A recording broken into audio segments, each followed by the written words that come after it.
Hello friends, welcome to সবুজায়নের পথে।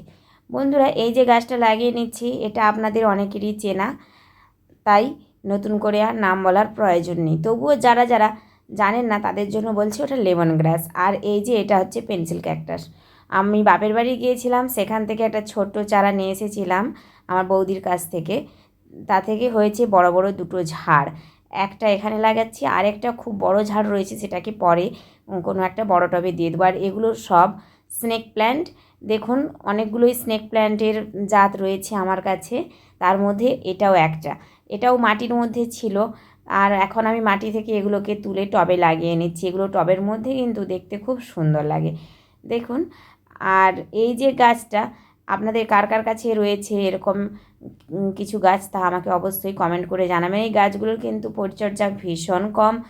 আপনি যদি 2-4 দিন জল দিতে ভুলে যান, তাও এই গাছ কিন্তু নিজের ইচ্ছেতেই বেঁচে থাকে। এরা কিন্তু সহজে মরে না।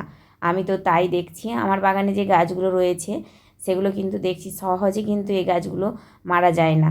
খুব কম জলে এই গাছগুলো হয়। আর এগুলো ঘরের মধ্যে রাখলে তো অবশ্যই ভালো, তবে আমরা তো রোদেই রেখে দিই।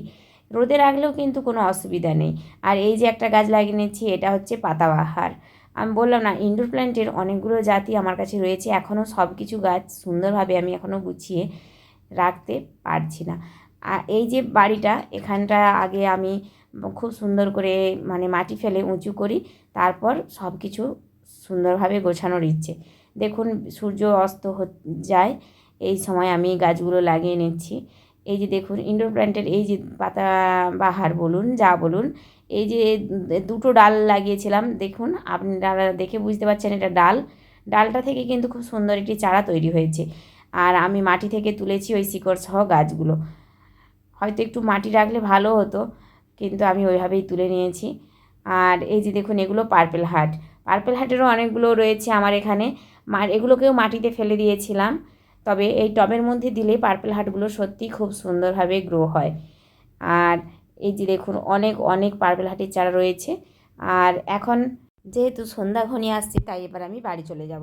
আর দেখুন, বড় বড় গামলার মধ্যে সজনি শাক দিয়েছিলাম, এখান থেকে সজনি শাক খাওয়া হয়ে গিয়েছে। তারপরে দেখুন কত সজনি শাক হয়েছে। আপনারাও চাইলে এইভাবে লাগিয়ে নেবেন। আপনাদের বাড়ির সামনে যেটুকু জায়গা থাকবে তার মধ্যেই কিন্তু আপনারা এরকম শাক সবজি, ফল ফুল, পাতাবাহার সব কিছুই লাগিয়ে নিতে পারেন। দেখুন, শুধু মাটিতে বা টবে না, আমি বস্তার মধ্যেও লাগিয়েছি বিভিন্ন রকমের গাছ, এবং সেগুলোও কিন্তু খুব সুন্দর হচ্ছে, দেখেছেন।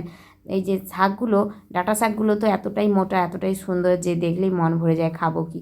আজকের মতো আমার ভিডিওটি এখানেই শেষ করছি। আপনারা সবাই সুস্থ থাকবেন, ভালো থাকবেন, এবং পারলে 2-1টি গাছ লাগাবেন।